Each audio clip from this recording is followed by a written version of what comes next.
Hello and welcome back to Bicycle Legs and another panel. And today I have Grant, Peter and Todd with me. Wonderful to see you guys. Thank you all for joining me.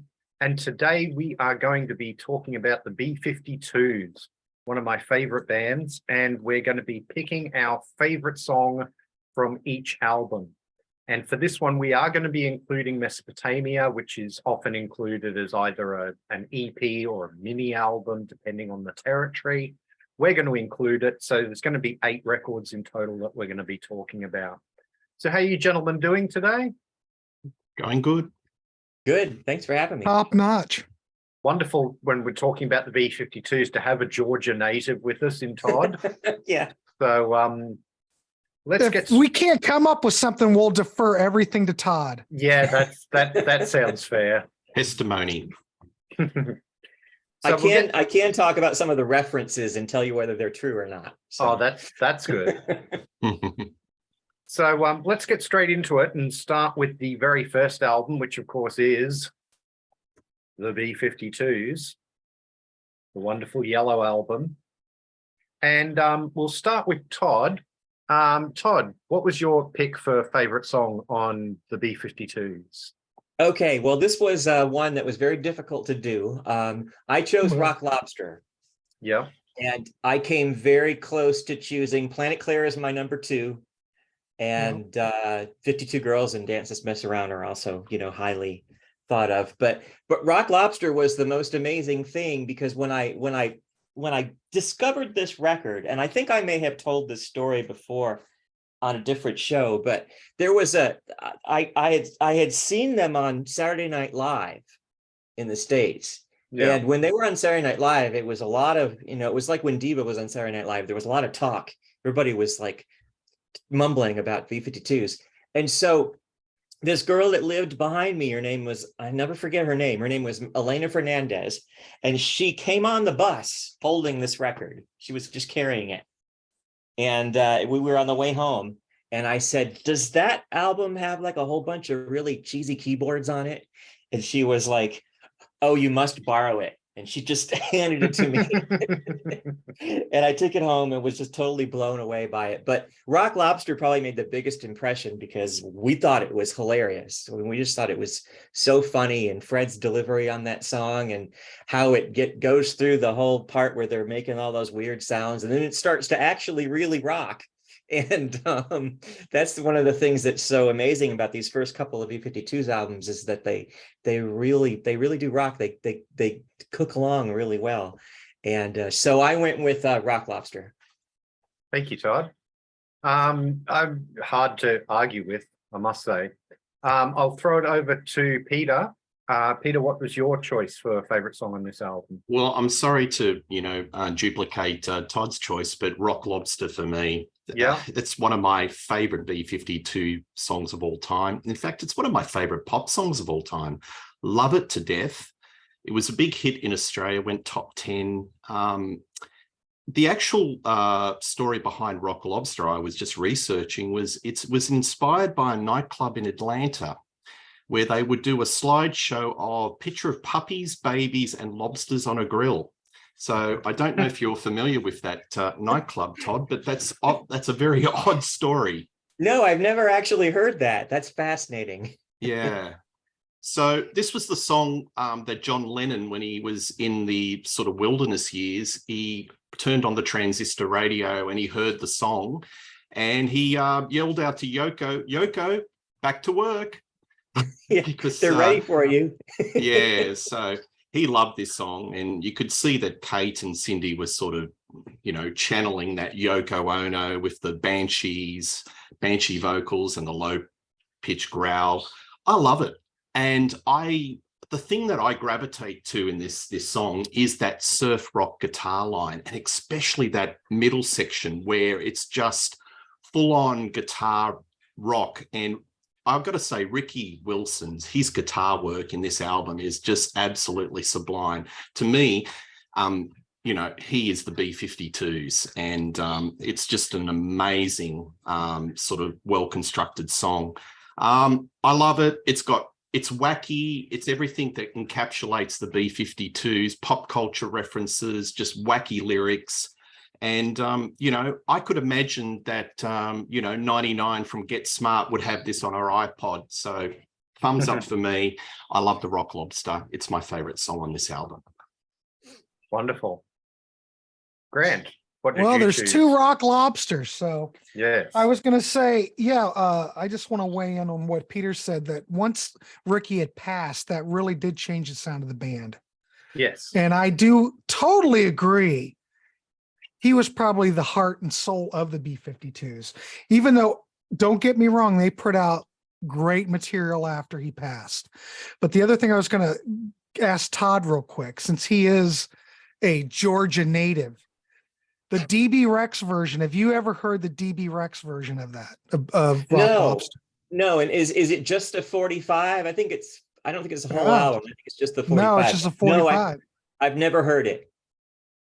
Yeah. It is quite rare from what I can tell.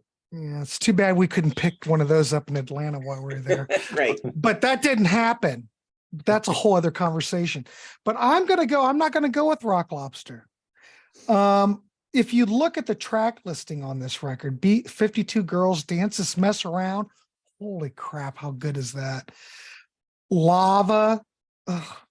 How do you, in all honesty, how do you really pick a track? I'm going to go with Planet Claire, though, because it's got that Peter Gunn theme. I like that. I like the way Ricky's guitar sounds. Then it goes into that kind of that B movie kind of feel after the Peter Gunn thing. I mean, it's quintessential B-52's. It's shtick. It's catchy. I think if you didn't have Rock Lobster to look to, I think you could probably look to Planet Claire. But, you know, the only reason I'm not going with Rock Lobster is because I'm not sure if I ever need to hear Rock Lobster again. But Planet Claire, I can listen to that one over and over again. So Planet Claire is for me. I think Planet Claire may have one of the most unique arrangements of any rock song. It's super creative. Yeah, absolutely. But, you know, I'm praising this record. But yeah, I'm telling you, did the B-52's really put out a bad record? And I would say no. This is where it started. Brilliant debut. But there are other records on here I like just as much. I will say that. Yeah. No, well, we'll definitely talk about those as we go along. So we've got 2 Rock Lobsters, 1 Planet Claire. It's going to end up being, I mean, firstly, I want to say Rock Lobster was the first single I ever bought. Okay. I was about 9 years old, I think. I'm 9 or 10. I bought a secondhand copy of it. It had only been out for a year or 2, but I bought a secondhand copy of it and absolutely loved it.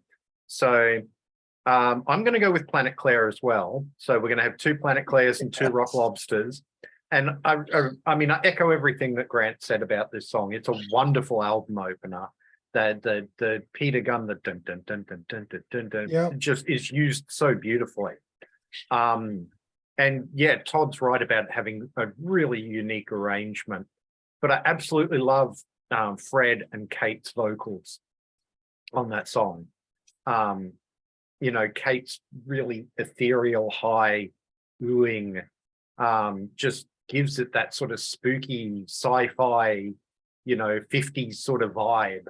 And then Fred's delivery of the lyric is just absolutely wonderful. Especially when it's like does the line like, some say she's from Mars or one of the 7 stars that shine after 3:30 in the morning. And then, well, she isn't, you know, just absolutely love that part every time. But I'm going to give a special shout out because Rock Lobster was my first single that I owned. The B-side was 6060842, and I absolutely love that song too. Great song. I used to play that song to death. Like I'd play Rock Lobster and then immediately flip it over and play 6060842 because I absolutely love that song too. So yeah, that's my choice. Planet Claire, wonderful album, but then arguably an even better album that came out after, which was Wild Planet. Well, you could look at it that way. You could look at it that way. One of the best album covers I've ever seen. Yeah, it's wonderful, isn't it? Ooh, that's high praise. Well, I don't The know. These colors are kind of just go spectacular. together, Todd. How can you They say one's do. better than the other? I think Wild Planet's better, and I have to show this off. This is Oh, the isn't new- that for God, there he goes Oh. again. There he that's- goes again. Nobody showing likes to off. show off, Todd, but that's pretty Oh, good. No, we love a show off on this show. Love So, to see Scott, all the strange stuff. So Todd, it's got the inner sleeve in there too, right? With that, It does, yeah. is that the Yeah. Rhino reissue? Uh-huh. It's Okay. from I think just like last month. Yeah. Oh, I might have to Okay. pick that up. And I love the both of these albums. The first two albums originally came out with a picture label that says "Play Loud" on it. Yes. So if you have one of those, Ah. that's one of the first pressings. And then both of them switched over to just regular Warner labels. A Yeah. little trip to the record store Here this you go, afternoon. kids. There it is. Play loud. Yeah. All right. So what's your choice for favorite song off this one, Todd? Okay, well, this was the hardest one of all Mm. because I've always had a favorite, and I'm gonna go with the one that's always been my favorite, but not picking "Party Out of Bounds" or "Give Me Back My Man" or "Private Idaho" or "53 Miles West of Venus," which I have to say I really wanted to pick, but I'm picking "Dirty Back Road." Oh, nice. Wow. Dirty Back Road just really got me when I first heard it, and it's always stuck with me, and I just absolutely love the way it sounds. I love how it's kind of sparse, but it kind of has like a nice groove to it. And it's unusual for me to pick a song that doesn't have Fred on it or doesn't have, something funny about it, but I really love that song. And I just think from a record standpoint, it's just a great sounding record. I love the way it's engineered. I love the arrangement. And so I am going with Dirty Back Road. And I wanted to mention too about a comment that Grant was talking about that he made. I also really loved Ricky Wilson as a guitarist.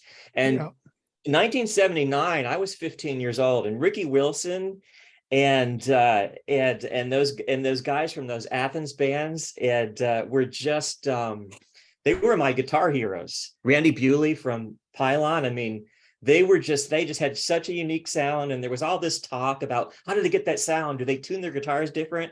And I think they did. But Ricky Wilson is one of my favorite guitarists of all time, and I think that Keith Strickland, when he switched to guitar, did a really good job of trying to play like Ricky in the same style, and then gradually he just sort of started doing that less and less. But yeah, Dirty Back Road is my choice. Excellent choice. Peter. Well, my next pick it's got the lyrics, "I'll give you fish, I'll give you candy, I'll give you everything I have in my hand. Give me back my man." I love that song. There you go. Cindy Wilson, it's a great vocal. There's a lot of fragility, real emotion. And that Ricky Wilson guitar line, it all the way through the album, but it's just so tasty, so hooky, and it's just surf rock extraordinaire. So that's my pick. I love that song, and it's one of their live staple songs. And Cindy, spotlight on her, just great vocals. Love it. Yeah, I always did like the sort of Cindy spotlights that would be on those first few albums. It's unfortunate. I don't mean to pick a favorite because I love them both, but Cindy's my favorite. So fair enough. Grant, what did you go I with? was going to say that I think both of these records you could throw these up in the air and interchange the tracks and they would fit right in.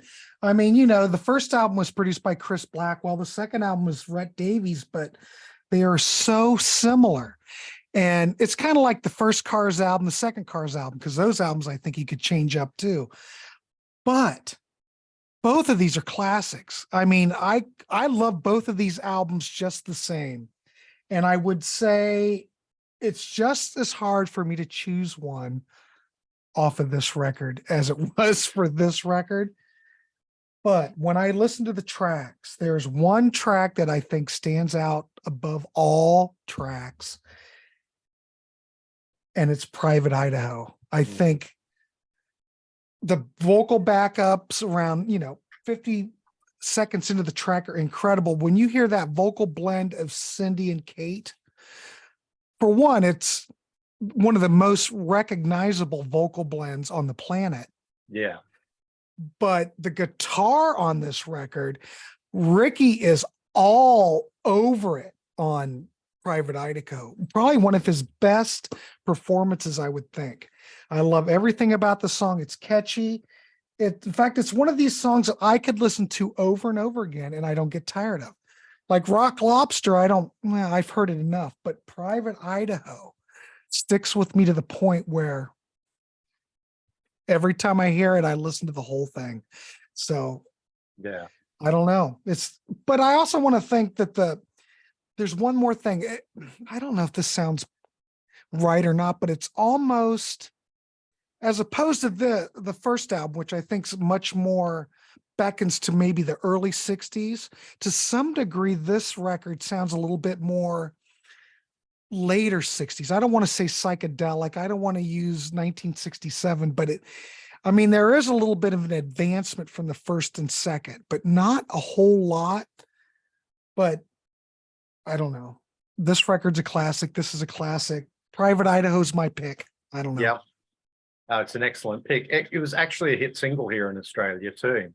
I think it got just outside the top 10. I think it got to like number 11 or something. Yeah, top 20. And then it was over and out for quite some time after that song. Yeah, but it wasn't a big hit in the States, but it was here. And I think they came out on Countdown and did Private Idaho I think you're right. an episode of Countdown.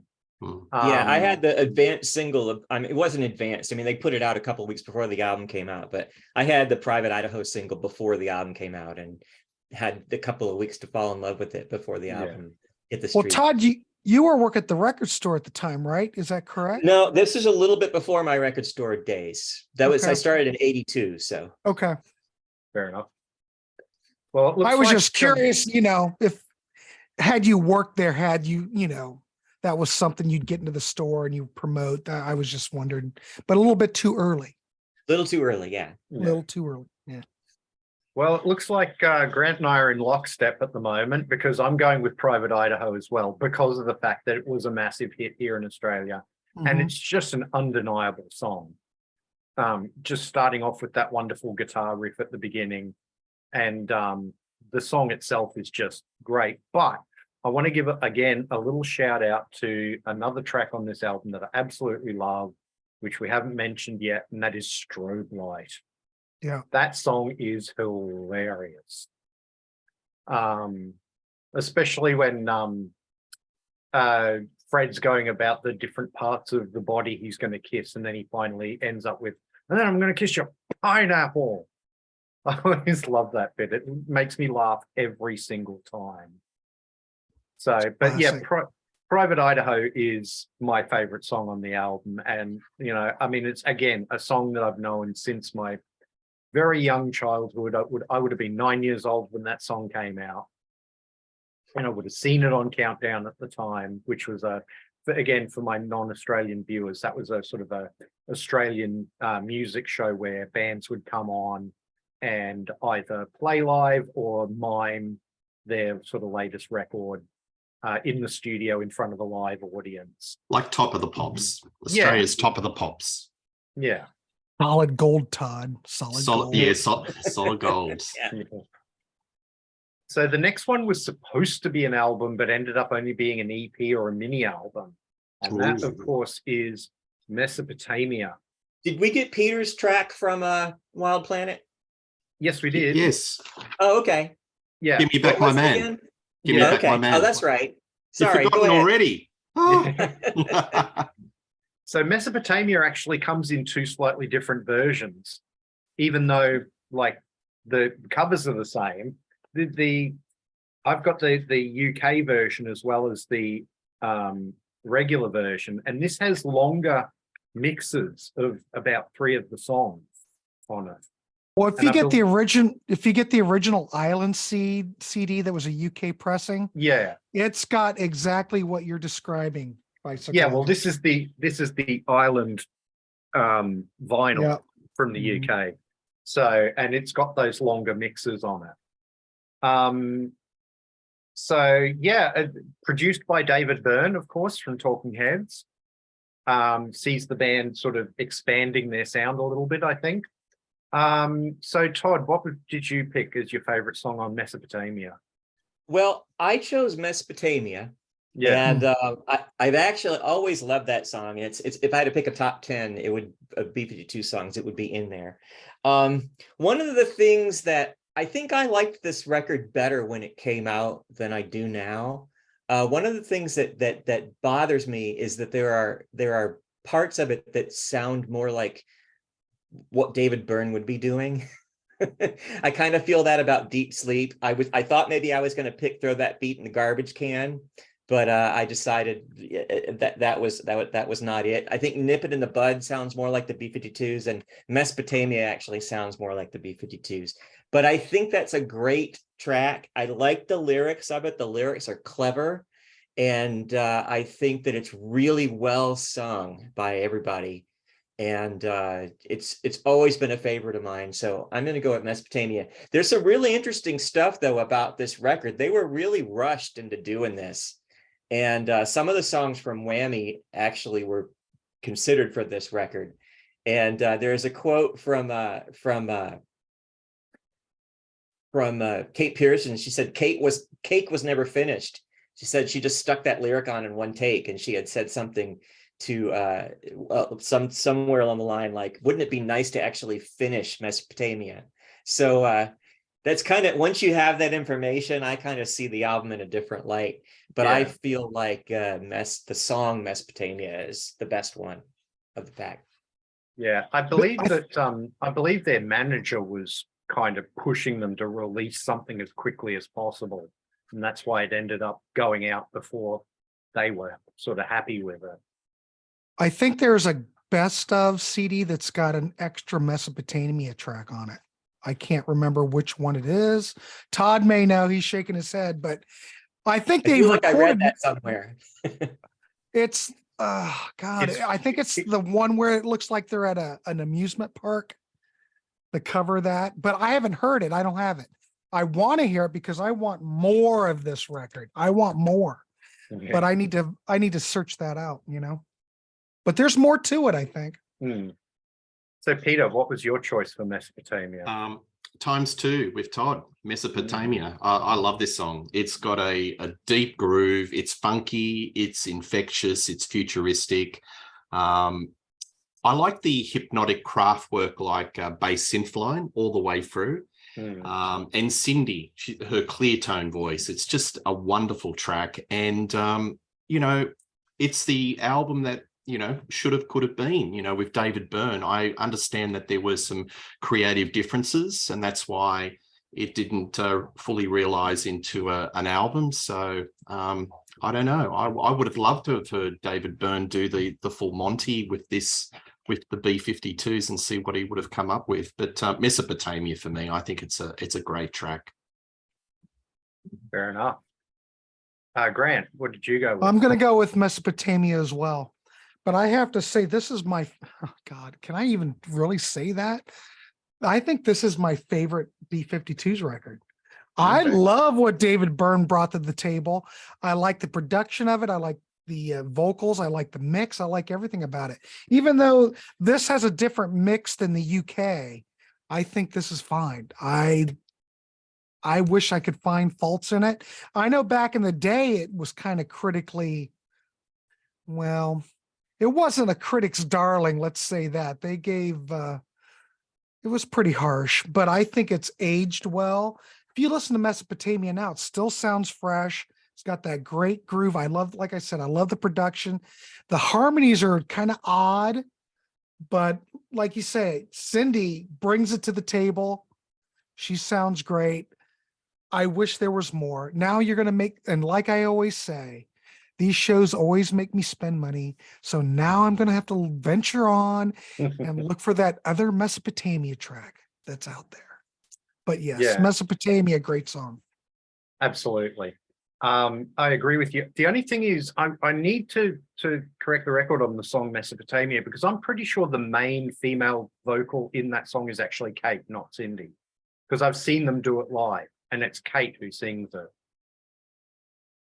So Well, they damn near sound the same. So well, you know. yeah. But yeah, I mean, I was very tempted to go with Mesopotamia too and make it a 4 for 4, but I'm going to go with Deep Sleep. I actually like the sort of David Byrne-isms that get brought into that song. And again, the vocals are absolutely gorgeous on it. Some of the guitar tones are, as you say, they're probably played by David Byrne, because he does play a bit of guitar on this album. But yeah, I just, that song, yeah, it's got a really lovely mood to it. It's a slower, groovier song.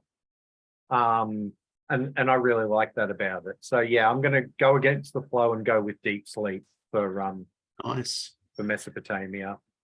It would have been interesting to see what the actual creative differences were between Byrne and B-52. Yeah. I'd like to know. I don't know. I don't think it's ever been spoken of. So Yeah. So the next album is Whammy. And again, there are 2 versions of this, because it originally came out and it had Don't Worry on it, which was kind of a tribute to Yoko Ono. She was definitely an influence on the band. You can hear that in Rock Lobster, as we've already mentioned. But then it got re-released, and like this one's actually stickered. You don't know if you can see that, but yeah. Oh, I've never seen one that was stickered. That's cool. With Moon 83 I've never over the top of Don't Worry. I can't ever find, I don't know about Todd in the States, but I have never found one that had Moon 83 on it. All the ones I've always seen had Don't Worry on them. Yeah. And I bought 2. I've seen both. You've seen both. Yeah, but Never seen it. neither one of them is common down here, which surprises me a little bit. Really? Yeah, that is a surprise. I think this is a really good album. Yeah, again, great label. You don't see this album very much in the wild. No, you don't. Well, not anymore, you don't. No. Not even at record fairs or secondhand stores, nowhere. It's just sort of like a big release, but it's disappeared. Yeah. These 2 copies I bought, one was in 2014 and one is in 2007. I haven't seen any since. Well, there you go. Strange. So, Todd, what did you go with as your favorite song on Whammy? Well, I had 2 songs battling it out, and I picked one. And then since we started this show, I decided to pick the different one, the other one. So I almost picked Trism, because I think Trism is really, really cool. I like the arrangement of it. I like the sound of the keyboards. I think it's a really cool song. But I got to go with Butterbean. I was so thrilled with this song when it came out. I thought the lyrics were hysterical. And I can tell you that I've lived in Athens, Georgia, and I've never heard anybody open the window and shout Butterbean. So I think that was embellished a little bit, obviously. But yeah, I just think it's got everything that makes a great B-52 song. And it's very interesting to me because being somebody that was never never had a problem with drum machines over the use of real drums. Apparently, Keith Strickland just decided he didn't want to play the drums anymore. And which I think is interesting, because I think by the time you get through, about halfway through Wild Planet, he's starting to sound really good on the drums. Yeah. And so I kind of missed him on this album, but I don't think I felt that way at the time. I think that's just something that I think about now. But yeah, I think this whole album is great. I could have picked any of the other songs. I almost picked Song for a Future Generation, but I'm going with Butterbean. Yeah, great choice. Peter, what did you go with? Oh, copycat again. Sorry. I'm going to go with Butterbean. I love it. It's I think the thing about B-52’s is that they revel in novelty, but they're not a novelty band. And Yeah. the lyrics of this song are just completely wacky. Pick 'em, mullen, put 'em on the steam. That's how we fix the butter beans. I love it. To me, it always sounds a little bit Devo. It's got a kind of a line in it that kind of reminds me of working in a coal mine. I'm not sure. Maybe that's just me. I love the Fred Schneider vocal rapping. Close to the. Yep. I love Fred Schneider and his vocals. And I reckon he's just got his mouth right up to the microphone. He's really pushing it. But yeah, I think that's the strongest song on the album for me, Butterbean. Sorry, Todd, yet again. I meant to say that one of the things that I think is so funny about Fred's vocal delivery is when it sounds like he's almost getting angry. Like you mentioned the part where he says, "But she isn't." But in Butterbean, he's like, "Fix him for me now." I just think that's hilarious. So there's no cultural reference to Atlanta in this Butterbean. You don't no?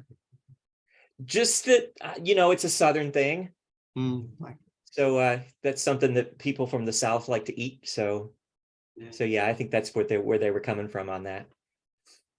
They like to eat it, so they like to sing about it down there. Sure. Yeah. Yeah. So Grant, what did you go with? Oh, mine was easy, which I think is the greatest track. And I believe this is the group's highest charting single in 3 years. I'm going to go with Song for Future Generation. I love this track. Yeah. To me, that is the track on the record. It stands above all the other tracks to me. And what's cool is that everybody gets to take a vocal on it, Yeah.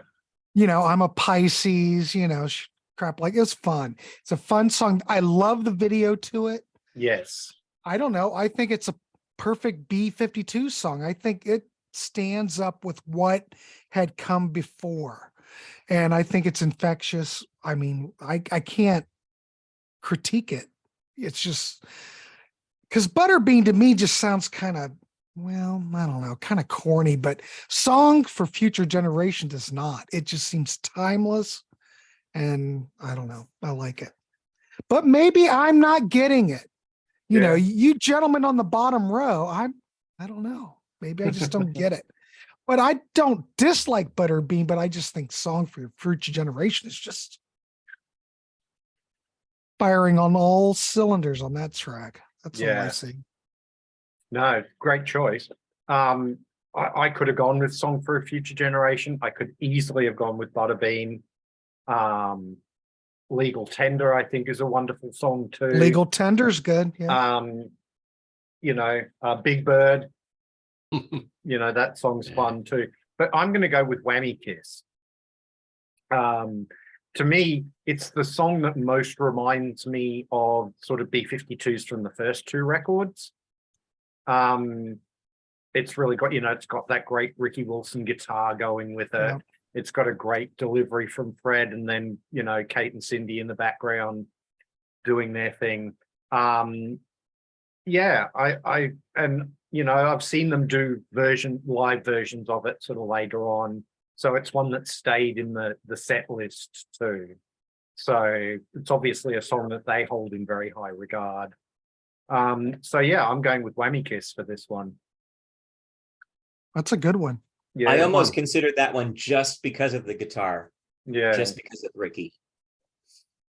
So the next album is a bit of a sad one, Bouncing Off the Satellites.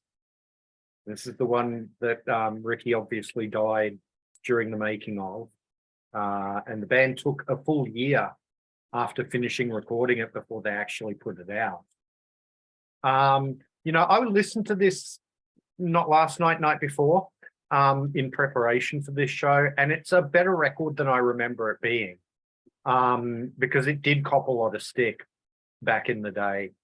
But I think there's some really, really great songs on this album. Todd, another great label.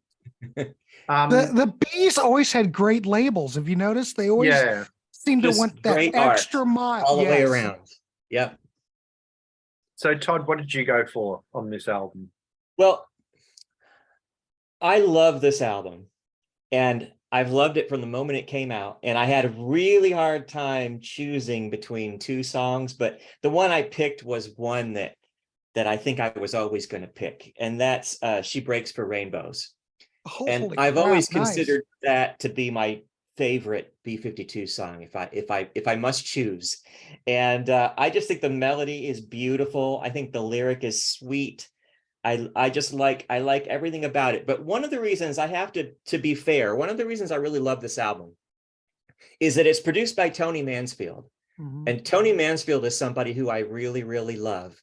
He was the leader of a UK band called New Music, MUSIK. That's right. And New Music is one of my favorite bands. I've got some of their stuff. I should have brought it in here with me, but I just think that he's fantastic. He's this really unlikely rock star. I mean, just this really nerdy looking guy who's just got some really good a really good ear for melody and for arrangements. And I just think he's fantastic. I think this album is really well produced. I think that the drums and the drum machine sound good. Tony Mansfield played Fairlight on this album. If you want to know what New Music sounded like, the last minute of Detour Through Your Mind, which I almost chose, sounds like New Music. There are parts of this production that sound a little bit like his band, but I thought that this album was just fantastic, and I'm sad that it wasn't promoted, and I always have been. And so it's sad for me, not just because of the loss of Ricky Wilson, but because it just was so ignored. Yeah. I don't know what it was like in other countries, but in the United States, it sank without a Oh, trace here too. it just came out and it didn't do anything. Yeah. Yeah. But it's great. It is a good album. You mentioned Tony Mansfield, that New Music, you know that they were putting out a box set on Cherry Red, right? Yep, pre-ordered. It's on the Okay. way. Just trying to help everyone else buy stuff. Thank you, That's though. all I'm trying to do. Yeah. So Peter, what did you go with on this album? Yeah, well, I'll be a little bit contrarian. I played this album last week, and I don't like it as strongly as you guys. I think it's a little bit middle of the road.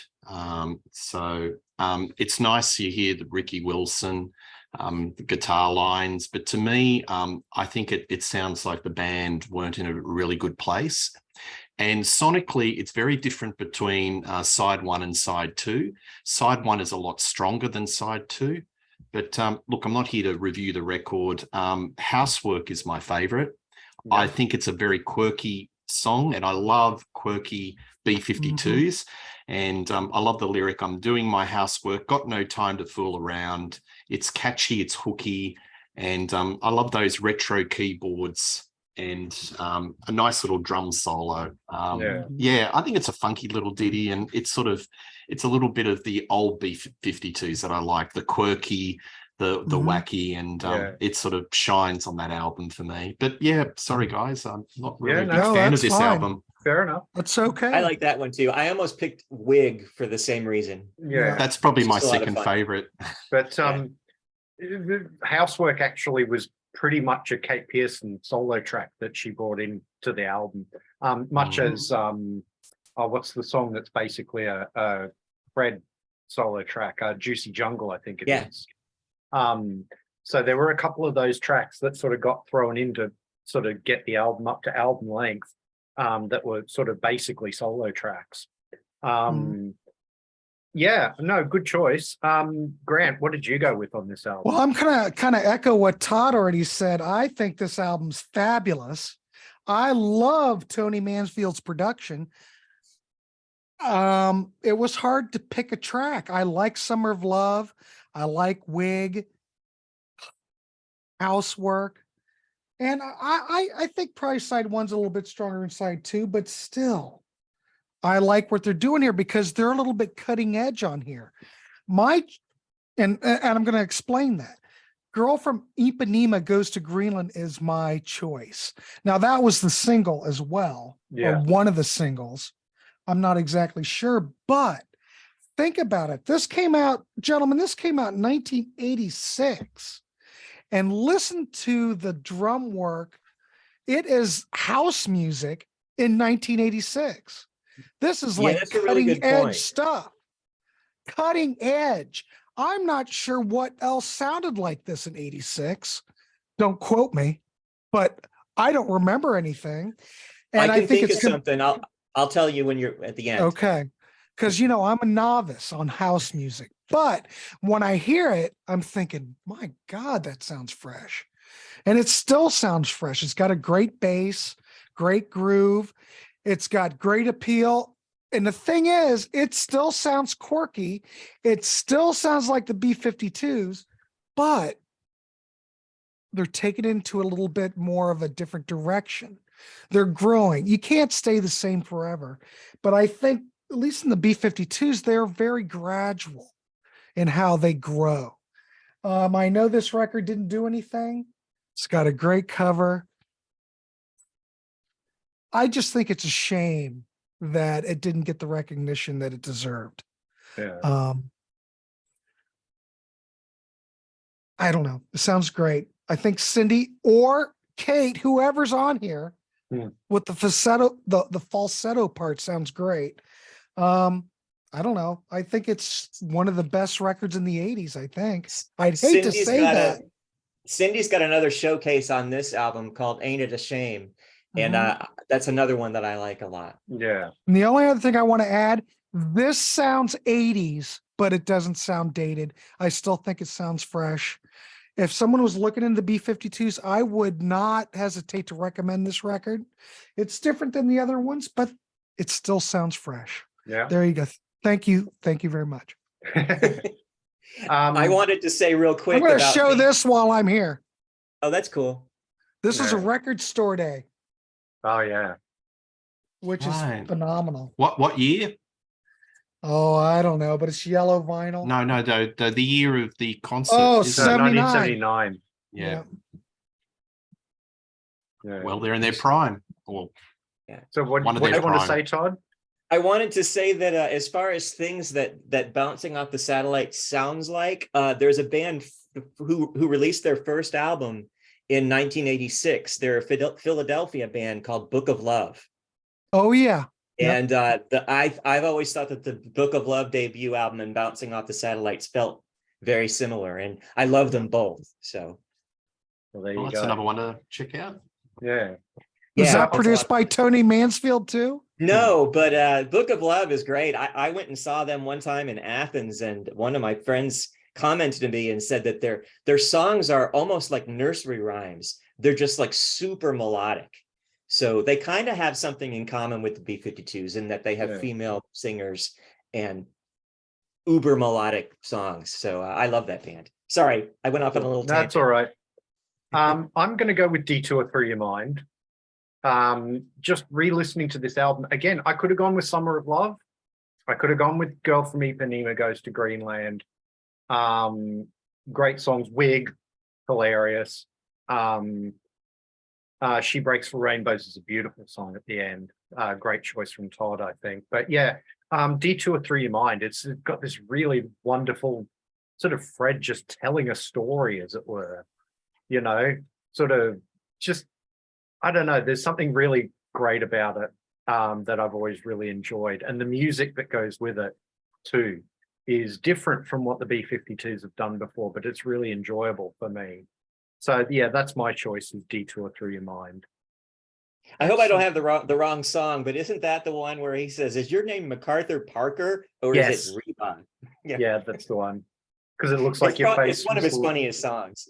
Because your face looks like a cake left out in the rain. Yeah. Yeah. So the next album is Cosmic Thing, which was their big comeback album. I got one too. Yeah.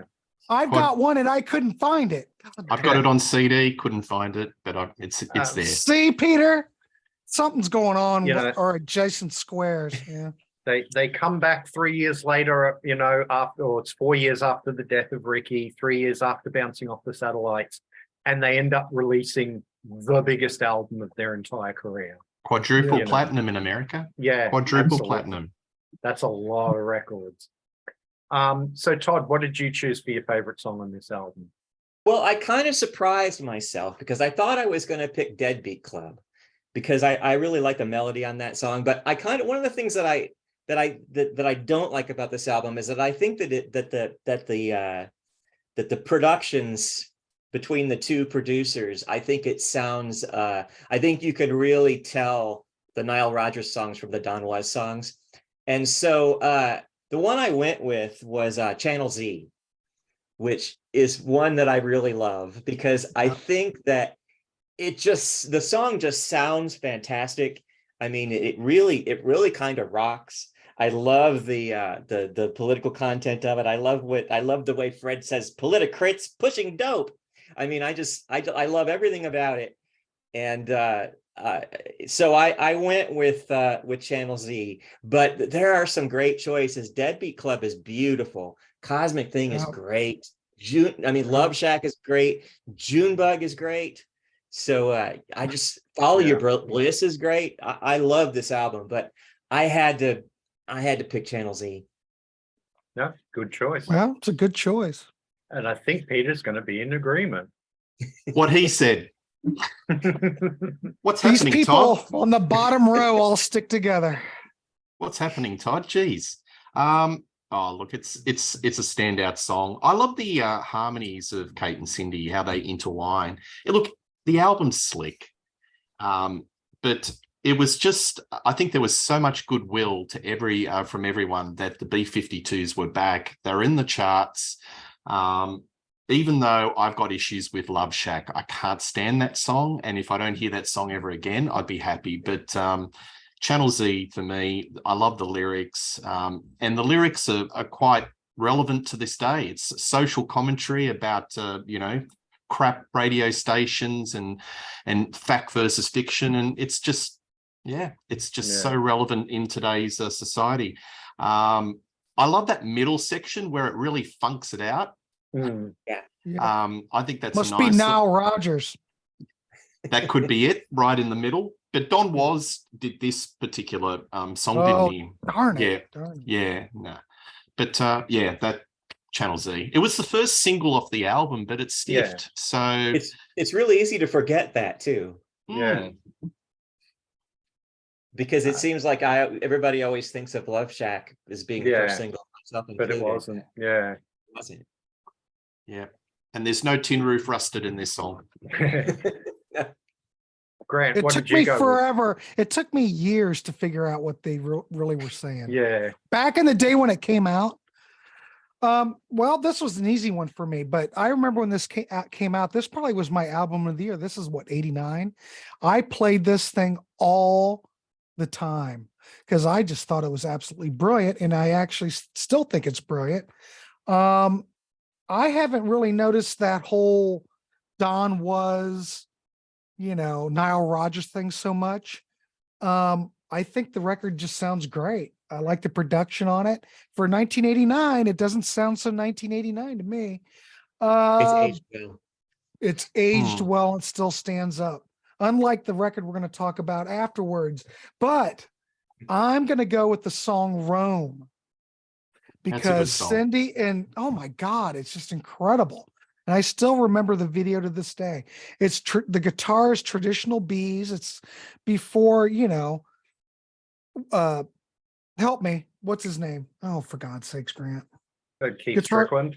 Keith Strickland. Sorry. Thank you. Brain crisis. It still sounds like the B-52’s. You would have thought Ricky was playing this, but no, it's Keith before he kind of changed his sound. It's late 80s, but it still is the classic B's and it works well. I think this whole album stands up with one of their best records. It's no Mesopotamia, but it's damn near close. And again, I think Cindy killed it. And it's really hard to pick one track, but to me, Rome and the melody and how it's so infectious, that was easy my pick. I've always loved that song ever since it came out. So yeah, that's probably my second favorite on the album. I love it. It's a beautiful song. Yeah, beautiful song. But I'm going to be in agreement with Todd and Peter, and I'm going to pick Channel for God's sakes. Thanks, Bicycle Legs. No, you get to be the contrarian one on this one. Okay. But I mean, Rome is a great choice. I love that song, and I was happy to see that be a follow-up hit after Love Shack. You know, Mhm. it would have been so easy for Love Shack to just be a one-done, one-hit wonder kind of thing. But then Rome came out, and it was a top 10 hit as well, and well, it certainly was here. And it was great to see that be a success. But Channel Z, to me, has, you know, so much of that sort of classic B-52's sound to it.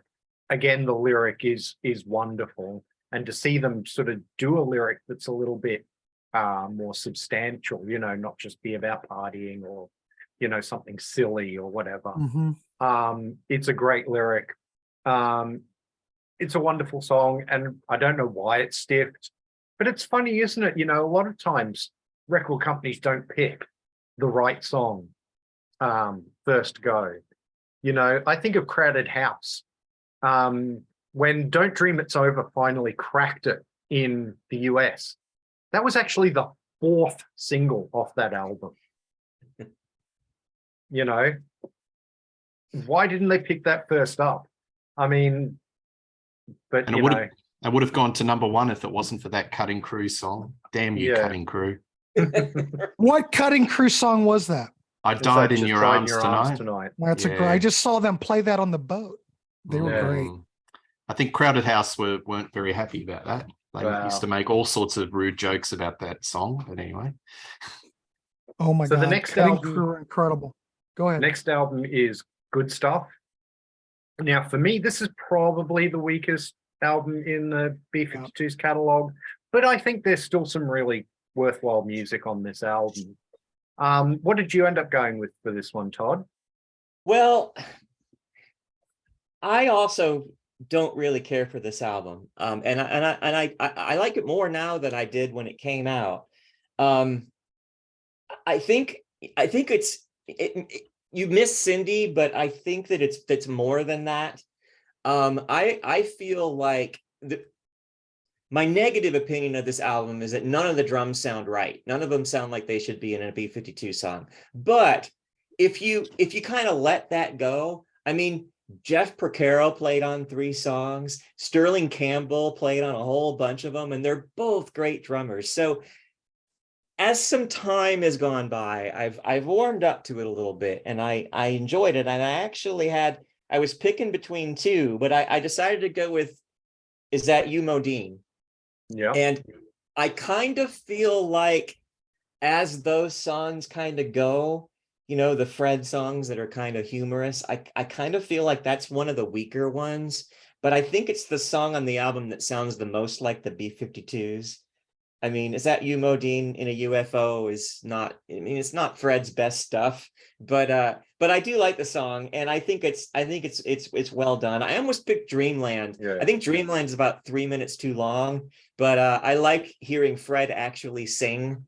So I think that's a pretty interesting song too. But I'm going to spend some more time with this album and see if I can warm up to it Yeah. a little bit. But I went with this Is That You, Modine? Well, apparently the That's title good. of that song, Is That You, Modine, was something that they used to use as a chant in the back in the 70s when Ricky Wilson broke a string on stage. Fred and the audience would start doing this, Is That You, Modine, back and forth. And then he would ask questions from the audience. And of course, he would never be able to hear what they actually said. And he would just make up his own questions to answer. And then he'd go back to the Is That You, Modine? So, Well, yeah. I like that. I've never heard that before. That's great. Yeah. So it does have a bit of a connection back to early B-52's there. So yeah, great song. Peter, what did you go with? yeah, look, I think they really miss Cindy on this album, don't they? Because she's the integral part of the sound. So that's a big miss. I actually picked Hot Pants Explosion. I think it's it goes to the wheelhouse of the absurd, and I love absurd lyrics and in that B-52's wheelhouse. And I wrote down it's like their version of Addicted to Love by Robert Palmer through the B-52's prism. It's R&B, it's a little bluesy, and it's got some dance beats thrown in, but I think it's wacky and I love it. That's my pick, Hot Pants Explosion. I like that one too. That's a great choice, Peter. Yeah, Yeah, that's a I great like that one choice. too. Well, Grant, what I did don't you really go with? like it. I don't really like this record at all very much because even though we have Don Was producing, were they thinking? It's almost like they're going backwards. You've got, I'm not doing an album review, but Cosmic Thing doesn't sound dated at all, but this sounds way dated. I don't get it. I'm not sure Well, and what it another thing is. about Cosmic Thing too is it starts out the first track, you hear that synth bass and you think, oh, Yeah. the B-52’s are back. This album, not so much. There's not really anything on here that gives me that I don't know. How would I want to describe it? I don't really hear the B-52’s on it. Yeah, I hear them singing on it, but I don't really hear any B-52’s on it. And I Yeah. think that's what it lacks, if that makes sense. Yeah. But if I'm going to choose something, I'm going to have to go with the single Good Stuff because out of everything, even though it sounds dated and it's really not my cup of tea. But if you think about a lot of stuff that maybe might have been happening in 93, well, no, this record doesn't sound good. Don't listen to me. I wouldn't recommend this record. I'm going to go with Good Stuff because it's kind of accessible, but then you know what, guys? I don't even know how to describe it. I just think it's bad, to be quite honest. It was tough picking a song off of it, you know? If It was I were struggle. you, it's a struggle. I Yeah. wouldn't just keep away from this one, kids. Yeah. But, Good Stuff, I guess, Yeah. will be my track. Well, I do have to admit that I think this is, as I said at the outset, the weakest B-52's album. Yeah. But I do think It's it has too its bad. moments. I think Kate sounds absolutely gorgeous on this record. I've always been a big Kate fan. You know, I always loved her stuff with the B-52's, but then she was doing things like singing with Iggy Pop and singing with REM, you know, and I used to love that. Yeah. So I've always been a big Kate fan, and I think she sounds good on the title track, Good Stuff. She sings Oh, beautifully. yeah. Mhm. But the song I'm going to go for is one that Todd mentioned, which is Dreamland. It's the B-52's sounding psychedelic. You know, it has a real psychedelia feel. And as Todd mentioned, it's great to hear Fred sort of actually singing rather than just doing the sort of song talking that he usually does. I mean, I love Fred doing what Fred does, but it's nice to hear him sort of open up and actually sing a song and to find out he can actually sing quite nicely. But I think it's a beautiful song and I love the sort of psychedelic feel. Yeah, it's a little overlong, but it doesn't outstay its welcome for me. So I'm going with Dreamland. So then it would be like 18 years before they would put another album out. Or 16 years, sorry. Gee whiz. And until 2008's Funplex. Now, I ordered this at the time, and I actually they sent me an extra insert, which is autographed. Oh, nice. Right. Very So, nice. My goodness gracious. Yeah. I think I ordered it from like Newbury Comics or something like that. Mhm. I thought this was a really good comeback album. Although I must admit, re-listening to it for this, I don't think I was quite as fond of it this time as I was when it first came out. But I still think still think it's quite a good record. Todd, what was your favorite song on this album? Well, I also really like this record. I liked it so much I wanted them to do another one. Yeah. but like you, I also don't like it as much now as I did when it came out. But I think it's pretty strong, and I had trouble picking a favorite, but I ended up going with the one that I always feel like is the one that I enjoy the most. And when I do hear this song, it sticks with me for days, and that's Eyes Wide Open. Yeah. I think Eyes Wide Open is a really cool song. It's got this kind of laid back groove. And I just really, I love Fred's vocal on it. And it's kind of understated in a way. I mean, for them, it's a pretty subtle song for them. But I just think that that's a great song. I also like the title track very much, which is more of a typical B-52 song. But I'm going to go with Eyes Wide Open. Good choice. Peter, what did you go with on this one? Yeah, I've got to put a shout out on this album. It's a great sounding album. It was produced by Steve Osborne, who did Suede Head Music and the comeback for New Order. Get ready. So Yeah. I think the forgot production about of this album is very 1 foot in '07, but it does have a little bit of a retro feel to it. I'm going to pick Ultraviolet. I love that opening, those chords, and you think, oh, the B-52’s are back. They're going back to like 1979. It's got that really garage rock beat feel to it, and then they throw in these dance beats. So it's kind of a mixture between the old and the new, and that's what I like about it. Crazy lyrics, which I like. I won't repeat them, but it's just it's a fun song. Ultraviolet. Yeah. No, good choice. Grant, what did you go with on this one? Well, I think this is more of a welcome return to form. But with more of a 90s feel as opposed to an 80s feel on the previous record. I'm gonna go with the title track Funplex. Got great gritty guitar. Think about it, kind of grungy to some degree. Again, Kate sounds great on this one. Definitely the B's. You can tell it's the B's, but it's got more of a modern, harder sound, which I don't mind. The quirkiness is gone, but I think it's got great songwriting, great production, and the harmonies on this track are absolutely infectious. No. Funplex. Going with the title track again. Yeah. No, good choice. I like the lyrics to that song. It's everything Mhm. that has to do with like a shopping center. It's like, and then there's this one line where he says, "What am I going to do with all this stuff?" I think that's just Right. really funny. That's Who a great else lyric. would produce a song like this? Seriously, you know? But no, this was a good time for music because I remember this came out in 2008 Right. and was their first album in ages and ages. And then 2 years later, Devo would do their first album in 20 years, which was something for everybody. Which is And that was- incredible. Which was Also an good, incredible return to form as well. And again, with both of those, you wanted more after that and you never got it because neither of those albums did very well, unfortunately.